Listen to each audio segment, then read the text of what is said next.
Assalamualaikum warahmatullahi wabarakatuh. Bismillahirrahmanirrahim. Alhamdulillahi nahmaduhu wa nasta'inuhu wa nastaghfiruh. Wa na'udzu billahi min syururi anfusina wa min sayyiati a'malina may yahdihillahu fala mudhillalah wa may yudlil fala hadiyalah. Rabbi shrah li sadri wa yassir li amri wahlul 'uqdatam min lisani yafqahu qawli, amma ba'd.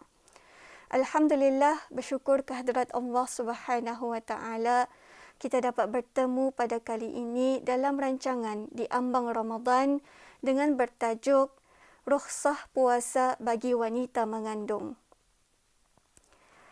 Para muslimin dan muslimat yang dirahmati Allah Subhanahu wa taala, bulan Ramadan adalah bulan keberkatan di mana keseluruh umat Islam sedaya upaya untuk meningkatkan amal ibadah kepada Allah Subhanahu wa taala.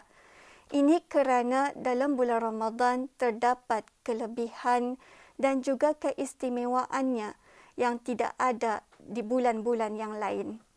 Jadi untuk dalam menyamarakkan bulan Ramadan sudah tentu kesemua orang sedaya upaya untuk memenuhi puasa selama 30 hari ataupun sebulan. Tetapi bagaimana dengan orang yang memiliki kelemahan ataupun tidak berdaya untuk berpuasa secara selama sebulan? Jadi ingin saya tekankan ataupun kongsikan di sini mengenai dengan rukhsah itu tersebut. Rukhsah itu adalah keringanan untuk berbuka yang diberikan oleh syarak kepada golongan yang tidak mampu untuk berpuasa. Contohnya bagi golongan orang tua ataupun orang yang sedang sakit ataupun juga bagi wanita yang hamil dan menyusukan anak.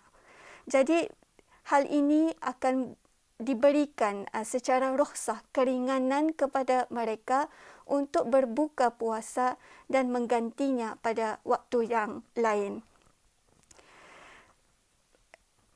Para muslimin dan muslimat yang dirahmati Allah, ingin saya menjelaskan di sini mengenai dengan rukhsah puasa bagi wanita yang mengandung dan menyusukan anak, yang mana kedua-duanya adalah sama sahaja hukumnya, yang mana apabila seorang wanita yang mengandung berpuasa dan ia merasakan puasa tersebut boleh mendatangkan mudarat ke atas dirinya ataupun ke atas dirinya dan anaknya ataupun hanya setakat ke atas anaknya sahaja, maka adalah dibolehkan bagi dirinya untuk berbuka puasa.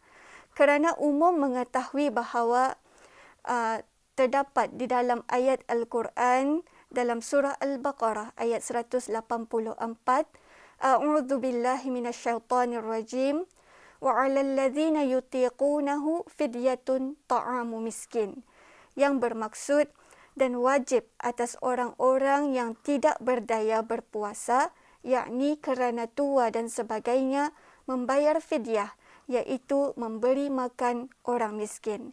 Jadi bagi perempuan yang sedang mengandung ataupun menyusukan anak, maka bolehlah mereka berbuka puasa berdasarkan dengan ayat yang saya kongsikan tadi, yang mana apabila perempuan itu khawatir akan keselamatan anaknya, maka dibolehkan untuk berbuka. Dan begitu juga bagi wanita yang menyusukan, sekiranya merasa khawatir susunya akan berkurangan, maka dibolehkan baginya untuk berbuka. Selain itu terdapat juga dalam hadis Nabi sallallahu alaihi wasallam yang memberikan keringanan ataupun rukhsah yang disyariatkan dalam ibadah puasa, yang mana hadis tersebut, innallaha ta'ala wada'a 'anil musafiri as-shaum wa syatras salah wa 'anil hamili awil murdi'i as-shaum awis siyam, yang bermaksud sesungguhnya Allah Subhanahu wa taala memberi keringanan kepada orang yang musafir dengan separuh solat, wanita hamil dan wanita yang menyusukan anaknya. Jadi di sini bolehlah kepada para ibu-ibu di luar sana yang mengandung ataupun menyusukan anak untuk berbuka puasa jika merasa mudarat ke atas dirinya atau kepada anaknya. Kerana keringanan berbuka puasa ini diberikan oleh Allah Subhanahu Wa Taala. Jika sebenar-benarnya ketani tidak mampu untuk berpuasa, usahlah memaksa diri untuk berpuasa. Kerana ketani ketahui akan keadaan diri ketani sendiri dan adalah lebih baik untuk ketani meminta saranan daripada doktor, adakah saya ini ataupun kita ini boleh untuk meneruskan berpuasa ataupun boleh berbuka. Jadi apabila saranan daripada doktor sudah mengatakan bahawa adalah lebih baik untuk berbuka, maka berbukalah puasa kerana agama Islam bukanlah agama yang memberatkan ketani tetapi agama yang memudahkan ketani. Jadi apabila ada sudah keringanan, maka berbukalah dan jangan ketani merasakan ketani itu rugi kerana tidak mampu untuk berpuasa selama 1 bulan. Jadi untuk itu adalah lebih baik ketani menjaga nyawa ketani dan juga nyawa anak ketani yang dikandung. Jadi untuk itu jangan ketani merasa sangat resah gelisah kerana tidak mampu untuk berpuasa. Kerana rukhsah ini adalah diberikan oleh Allah Subhanahu Wa Taala. Jadi terdapat beberapa keadaan wanita hamil ataupun yang menyusukan anak ini yang mana yang perlu ditunaikan setelah mendapat rukhsah, keringanan apabila berbuka puasa. Yang mana ketani mesti ingat dalam ketani berbuka puasa itu mesti kita ada azam untuk menunaikannya di waktu yang lain. Yang mana sekiranya wanita hamil atau menyusukan anak itu bimbang keselamatan atau kesihatan dirinya sahaja, maka dibolehkan untuknya berbuka puasa dan wajib untuknya mengqada pada bulan yang lain. Dan seterusnya lagi, sekiranya bagi wanita yang mengandung ataupun menyusukan anak itu merasa bimbang akan dirinya dan juga anaknya, maka dibolehkan baginya untuk berbuka puasa dan wajib untuknya menggantikan puasa sahaja. Dan seterusnya lagi, sekiranya wanita hamil atau menyusukan anak itu bimbang akan anaknya sahaja, maka dibolehkan untuknya berbuka puasa dan wajib menggantikan puasa tersebut dan membayar fidyah bagi setiap hari mereka yang tidak berpuasa. Jadi keringanan ini sebenarnya merangkumi semua, iaitu bagi wanita yang hamil atau yang menyusukan anak.